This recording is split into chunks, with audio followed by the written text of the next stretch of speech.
share you a tiny bit. I found something interesting I can share with you as I started to dive into into the topic of habits. That was really interesting. I'm actually grateful that Sylvia asked me the questions.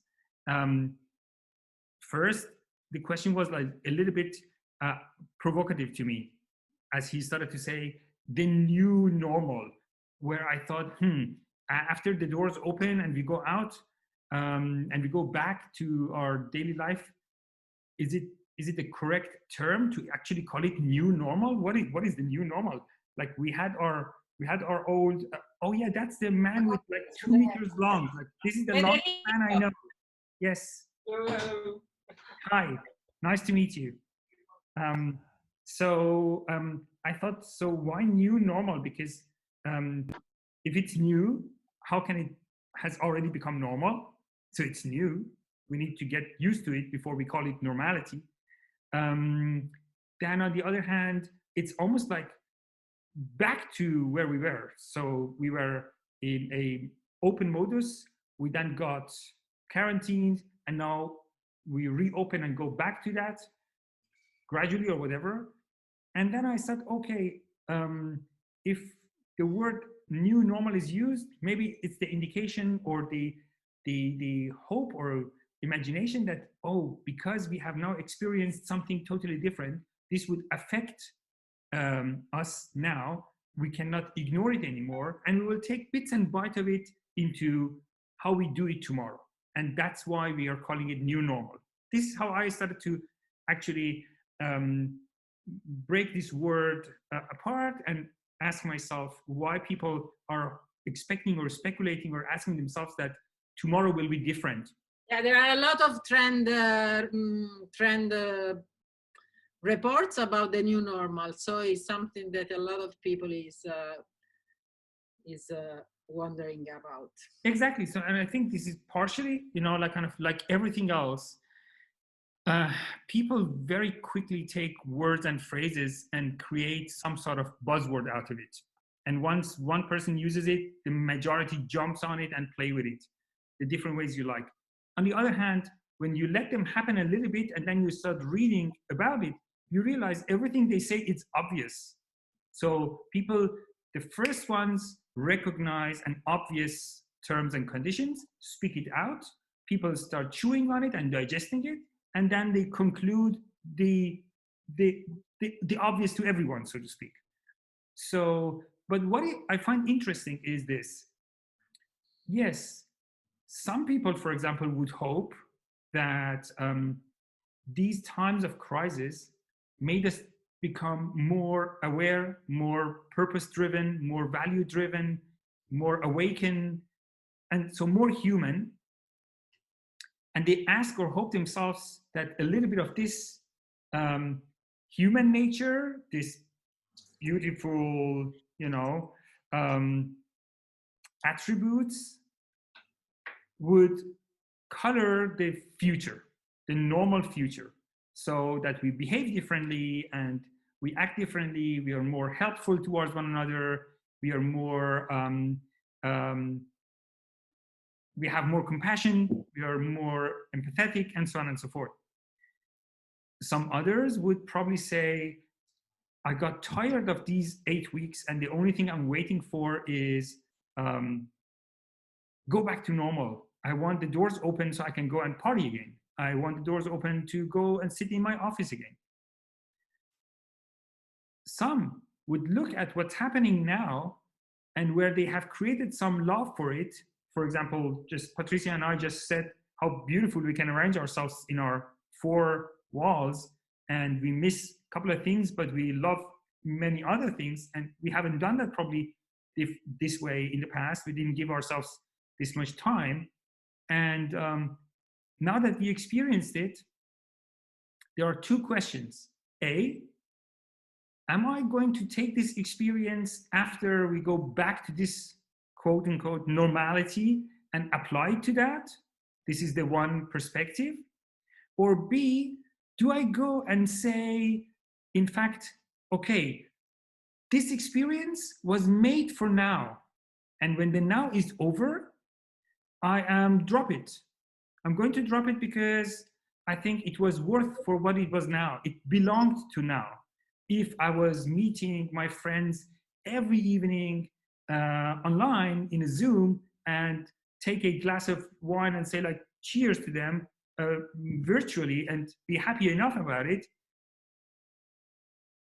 I am not going to do it tomorrow when the quarantine is over. Even if my friends right now are sitting all over the place within Europe, and I'm anyway not able to go and hug each of them in reality, even no quarantine is there. So it was a clever idea to meet them regularly online. I probably have spoken to friends online within the last couple of weeks where I usually write them every, I don't know, couple of months once, just a WhatsApp, hey buddy, how are you? You know? So this is a choice. Am I taking the habits I created now to the time after because those habits did me well? Or do I say these habits were belonging to now? So this is the one general question. I have thought of that. Take a look at this picture. This is something I found out in a book, and I found it really interesting. This is the 4 stages within the time where usually a habit develops. A habit is created, so to speak. It has its 4 stages, and it's really simple and almost like an animalistic trigger. So it has the cue, it has the, what does it say? The same wording. So I call it desire, but it says craving. So same word probably, we could say. Response and reward. Now imagine the cue, you know, like kind of artists and actors use this word very often, like where is my cue? Like the moment you see something or you hear something and this means you need to take action. So the process of generating and creating a new habit for yourself, it always starts with a cue. So something happens, something very normal, which makes you, so cue is a trigger in your brain for a change. I wrote actually trigger your brain to initiate a behavior. So change, I would stick with what I said before. Meaning, let's say your telephone rings bzzz, and you realize, oh, there is a new text message coming in. This is a cue. It will always remain because it actually triggers an activity. You come out of where you are and you do something else. So once a cue is generating the desire for a reaction, that is the second step, where I call it desire, they call it craving, which is, oh, my phone rang, there is a text, and my fingers are itching to get it and take a look at and see what it is. So I start generating a desire. Interestingly, only if this desire is that much that overcomes your willingness, so it triggers your willingness, you are taking the phone. If the desire isn't that much, you leave it there. So if you're not so curious to see, I don't give a shit who called me right now, I don't have time for it, or I'm not the kind of person who always immediately reacts to his phone. So the willingness is not there, the trigger wasn't that strong, the desire was not that strong. So in fact, the learning for me is, once you have a thought, you have a trigger in terms of an habit, like I want to become fit, I want to change the setup of my office, I want to walk to work from tomorrow on, and so on and so forth. Only if that desire is so big that it generates a willingness to take action, it starts going to the next step, which is the so-called response. And the response is actually taking into action. So if I go back to this phone issue, is like my phone buzzes and I think like, oh, I have a text, and I start thinking, I'm eager to know what is in there, who wrote what. And if that happens, the response is I take my phone and start looking at it. Now, once I did this phase, it starts giving me a reward, assuming, okay? And the reward can be, I'm not satisfied, in this case of phone, I'm satisfied that I know what the information was. Oh yeah, Martha said, Jam, I love you. Thank you, Martha. So from then on, I always associate, so it starts going into a loop. I always associate that reward with that cue. Next time my phone rings, I am speculating and hoping that is Martha telling me I love you. And so I grab my phone and I look at it and so on and so forth. Until this breaks, you know, like kind of the response break is super good example of generating a habit as simple as this is when you wake up and you have trimmed your body to immediately have a coffee, otherwise you would claim you can't do anything. So Q is you wake up. The desire or the craving is you want to feel awake, alert. So you know exactly once you wake up and you're in bed, as long as you don't have this feel of, okay, I need to get up now and I get myself in, you know, I need to get myself in shape, I need to take action, you're still not having that willingness, as I said, not that desire. But at some stage, okay, I wake up, I have the desire to finally get out of bed, and that already, that desire immediately says, okay, the response is, I need to drink a coffee. You drink that coffee, your reward is you feel or you assume you are fit now. That reward is now going to the loop back to the queue and saying, okay, I am connecting drinking coffee with waking up. Not necessarily even with feeling fit, but with waking up. So the cue starts connecting itself to the reward. And because of that, and because it goes in a loop, it starts becoming a habit. There are habits which are indirectly and not necessarily under control, and you find out later where it came from. Let's take something negative. Let's say the cue is you're sitting there, you're working, you're answering your emails. Okay, so here's the cue. I'm answering mails. Let's say it becomes too much. I'm working a lot. It's too late. I have to answer difficult questions. I get stressed. I'm overwhelmed. I'm stressed. But deep inside, I want to feel on control of what is happening with me. So let's say I start reading these emails and start subconsciously, biting on my nails.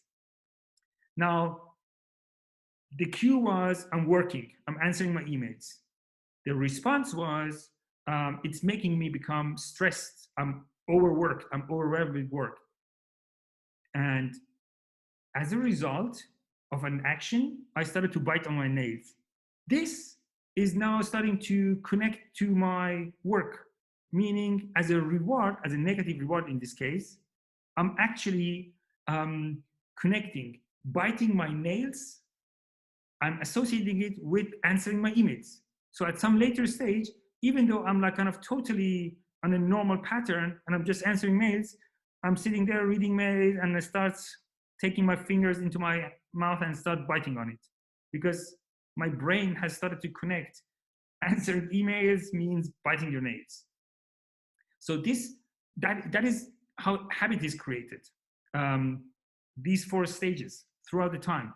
And with negative or positive reward towards that trigger, towards that cue, it starts manifest itself. If it's not rewarding it, it's not manifested, and it doesn't become a habit. That is interesting. So the loop needs to be fulfilled. So now imagine this. If this is the case, and this is how a habit is developed and produced, now you probably can very easily look into how can I break old habits and how can I start new habits. If I consciously want to start new habits, then I'm really looking for certain trigger So it's enough even the moment my brain starts thinking about, okay, tomorrow when I go back to work, I would like to sit down and think of the 5 top experiences I had during my home office and apply them to my working. That is now very sophisticated, long queue, but it's a quest you put inside of your head. And it still remains there as long as you're not creating that desire for it. Meaning, only if the willingness to make this happen, to optimize your future working standards by integrating the learning out of your home office time, if that desire isn't high enough, you won't take any action. But assuming you're so focused and so determined, and you say that, yeah, that was great, the way I manage my time when I answer, like here I had one of these colleagues of yours, Vincenzo, being there, like working, talking in standing and doing sport at the same time. Brilliant.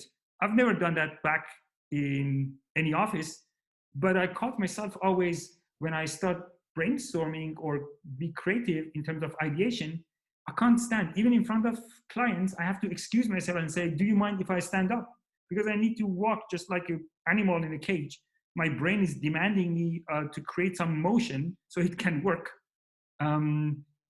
So beautiful. Why have I not ever thought of, I don't have to sit down here the entire time doing things. Why don't I have my son, when he is playing his games, he's got around himself his guitar and his stuff. So the way he interacts with his surrounding is beautiful. So he has consciously optimized his surroundings. So therefore, as I said, let's assume you have that cue, you have that wish, the trigger in your brain, how to optimize it. You will then come and make sure that the willingness is there. And once you have that willingness, the response is purely the performance of the habit, trying it out, doing it. No other way is there, because only if you do it, you can then end up creating satisfaction for your desire, and that will then take you one step further. It will reward you, and that reward manifests itself in terms of a habit. Think about it. When I say reward, a reward is having always two layers. You have, if you remember, like I say, if you remember, like back as humans, you know, thousands of years ago, maybe 10,000, 100,000, millions, I don't know. We have primary rewards, which is food, water, sex. This is like basic, you know, really. People did something, they had a cue. Did somebody say sex? JK. Yeah, that's a primary reward. In fact, it's funny, right? That's absolutely a primary reward. I have to say though, but for example, love is not a primary reward; it's a secondary reward. You know, that is really important to distinguish. It's funny also for me. So yes, they are primary rewards which you can like go very easy with, and secondary ones. Secondary ones go into fame, power, success, achievements, all of that. These are secondary rewards. So if you then practically try out activities, if you go into your office and start rearranging the setting and then sit down and come in and it looks good, and you sit there and it's effective and it's nice, it starts satisfying you, and you know you did a good job, and you continue with it. If not, you will change it and go back. So this is one interesting point. The other interesting point which I would suggest you look at when you look at how do I generate new habits and how do I establish them, is to cut these 4 pieces I mentioned to you. So these 4 into 2 categories. The first 2, cue and craving, so desire, these are the problems, and the second 2, the response and reward, is the solution. if you look at it this way, you create for yourself your typical entrepreneurial loop of dealing with generation of a habit, and obvious, I'm sure to all of you, habits goes hand in hand with change and transformation. It's going from old habit to, I didn't mention even the word change from the beginning because I thought this must be obvious to all of you.